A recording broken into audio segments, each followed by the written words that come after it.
So hello everybody, this is Yadira Roman with your Art2Heart interviews, and I'm here with Mieke van den Hoogen. Yes, okay. Awesome. So thank you for having us. Thank you for coming and being, part of this massive exhibition. I think there's such rich cultural diversity, and your work is an example of that.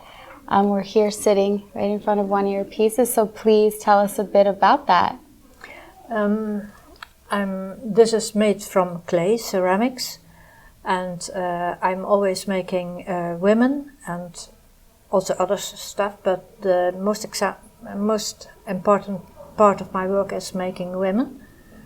I'm doing this because I am myself a woman, and I want to express in the outside of the statue what's inside of a woman.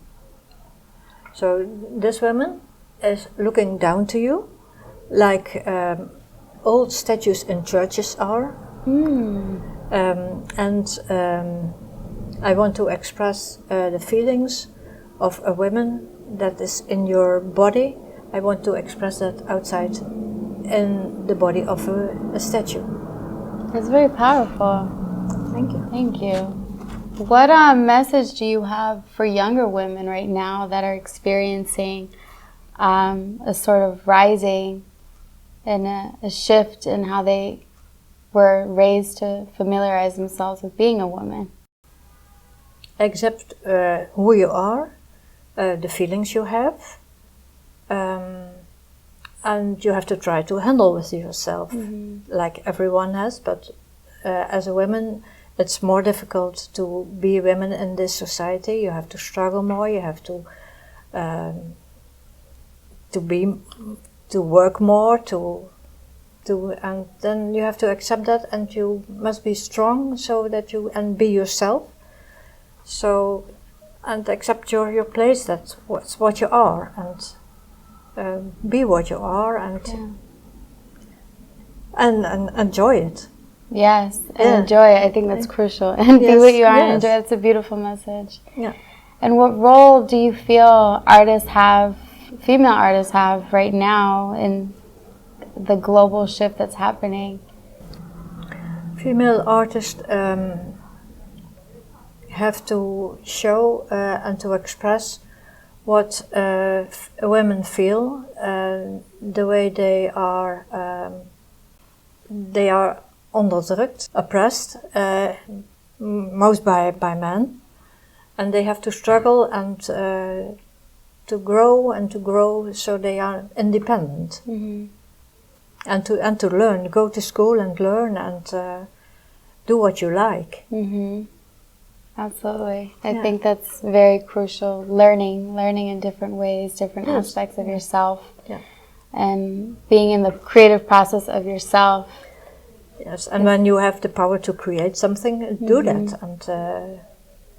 And speaking of, tell us about your creative process. I'm working at home in the basement without any light, and so I can concentrate myself to my work. And then I'm rolling the clay like you roll an apple pie. And the last time I roll it, I make all kinds of colors and patterns. I used flowers and plastics and so on. And then piece by piece, every day a part, I create my statues. Yes. And how's your experience? That sounds very relaxing. That's why I'm asking. How's your experience when you're creating? Is it more of a meditative state for you, or is it, cathartic? What's your experience when you're making this? When I begin, I know what I want to make, but halfway it's growing itself. So the end is not always what I meant. No. And that's a part of creativity, and then I think when it's done, that part of the statue I must change next time. So I always have something to start again. Okay. Yeah. Oh, that's a lot like life. That's a lot like life. I love that. It's beautiful. And other than our exhibition, what's going on for you right now with your career? What's next? Is there anything that you want to share with our audience to look out for? What's next? I don't know. I let it happen. When 4 or 5 years ago, I didn't know I should ever be in New York. So I don't know what's happening again. Let's come. Yeah, let's come. Tell us a little bit about your history. Now I'm almost 70 years old, and when I was 65, I thought it is beautiful to go last time before I get finish my career to Florence, and then an international career started. I was asked to come to the Biennale of Florence, and I went, and I thought, then I'm 65, and that's a good finish of my work. But then I was asked here in New York a time, and in Paris, and so on. And I went, and it was a new start of my career. I never thought it should happen. Wow. And I like it. And then I said, I'm going on working till my hands are doing well. I'm working. I love that. There's a sense of adventure too. I love that. It's very inspirational. Yeah. So how about your childhood? Because I want to know a little deeper about you. How about your childhood? What was really, I guess, the aha moment when you decided to start creating? When I was in my 20s, I studied physiotherapy, and I didn't success. And then I thought, what should I do next? I worked a time, and then I thought, why don't I do what I like? So I went to school again, and I learned ceramics. I got my children, and then I got 3 children, and then I went working for myself. And that's, I still do, and I like it. Yeah. And any message? You're a go-getter. Go you. What message do you have for younger artists that are interested in experiencing the wonderful journey that you've had so far, and you created for yourself, it seems? Yes. What you have to do is to look what you make. Is it what you want to do? And change if you don't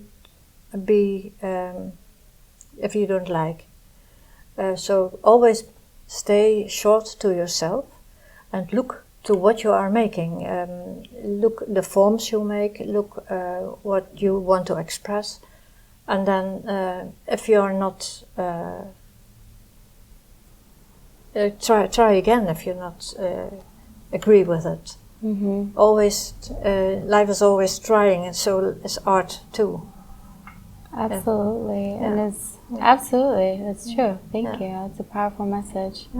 Is there anything from your background, where you're coming from? Tell us a bit about that you would like to share. From my background, I have 5 brothers, no sisters. So my mother told me, you have to be a woman, not a boy. But I was half a boy. Yeah. Yes, and when I met my husband, she was very glad, so he should make a woman of me, but he didn't succeed, I think. And we have three children and 6 grandchildren, and I love them very much. Thank you. Well, thank you for sharing. And just from what you shared, it really sounds like you're a beautiful example of the feminine, not so much in, embodying and dressing a certain way, speaking a certain way. As you said, you're half boy. But that is what the feminine is a creator and someone who trusts herself and continues to be that standing inspirational point. And it seems like that's what you've chosen to be in your life. But trust grows in yourself. Yeah. There are also periods that I say, what I'm doing, and then I start again, and you can't say on beforehand that you are successful. That doesn't matter. You have to do what you like to do. No matter what, no matter the outcome. Yeah. Because it's a message. You're the vessel, and it's clear that you have said yes time and time again to every message that comes through to you. So we honor you for that, and we're more than honored to have you here. It's a beautiful exhibition, and your work gets to be a shining light that takes part in that. So thank you. And before we close up, where can they find your work? I have a website. You can look after it, and it's Mieke van den Hoogen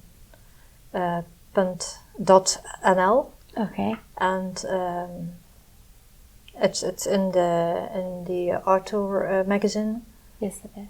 Yes. Okay, well, thank you. And may Thank you you stay too. inspired, and may our audience stay inspired. Thank you for joining us once again, and we hope you guys continue to create the magic. Thank you so much. How did you feel? Nervous than before. Well, thank you for sharing. I really appreciate it, and I love your message. I really do. Okay. I think it's... I didn't tell.